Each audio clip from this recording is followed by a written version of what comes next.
சிசிடிவியை வெளியிடுங்களாப்பா அப்படின்னு சிசிடிவி வெளியிட மாட்டாங்க. அது சபாநாயகரோட கையில இருக்கு. சிசிடிவியை வெளியிடுறதுல எவ்வளவு நேரம் ஆயிருப்போகுது?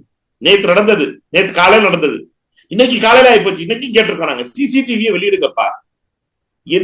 என்ன நடந்துச்சோ மொத்தமா சிசிடிவி வெளியிடுங்க, பாத்துட்டு நாடு பாத்துட்டு போகணும். ராகுல் காந்தி அவர்களே நேற்று சாயந்தரம் 4 மணிக்கு நடந்த தேர்தல் செய்தியாளர் சந்திப்புல சொன்னார்.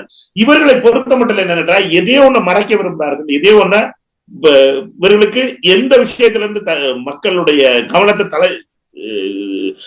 மாத்தணும். அதாவது முக்கியமான விஷயம் என்னன்னா, பாபா சாஹிப் அம்பேத்கரை அவமானப்படுத்துறது, அமித்ஷா அவமானப்படுத்துறது முக்கியமான விஷயம். இதுல இருந்து மாத்தணும், மக்களுடைய அட்டென்ஷனை மாத்தணும். அதற்கு ஆங்கில தொலைக்காட்சிகளும் சரி, ஆங்கில இந்தி தொலைக்காட்சிகளும் சரி, முழுசா அம்பானி அதானி கையில இருக்கு. அதனுடைய விளைவு என்னன்னா, இதை சொன்ன உடனே அந்த டெலிவிஷன்ல அதை பத்தி தான் பேசிட்டு இருப்பாங்க. நீங்க இதை பத்தி பேச மாட்டேன். அம்பேத்கரை பத்தி நேற்று ஃபுல்லா பேசல. நீங்க அம்பேத்கரை பத்தி நேற்று ஃபுல்லா பேச விடாம ஆக்கிட்டு, அந்த பொம்பளை பாவம் லேடிஸ் அந்த லேடிலாம் பாவம் என்ன கம்பல் பண்ணி அவங்க ராகுல் காந்தியை பத்தி இப்படி பேசினா எந்த விதத்துல ஒத்துக்க முடியும்? ராகுல் காந்தியை பொறுத்தவரை கண்ணியத்தினுடைய அடையாளமா இருக்கும் ராகுல் காந்தி. அவரை பொறுத்த மட்டும் பெண்களிடமும் ஆண்களிடமும் ரொம்ப அன்போடும் ரொம்ப கண்ணியத்தோடும் நடந்துக்கிறார். அவரை பார்த்து இப்படிப்பட்ட குற்றச்சாட்டுகள் வன்மத்தை காட்டுது.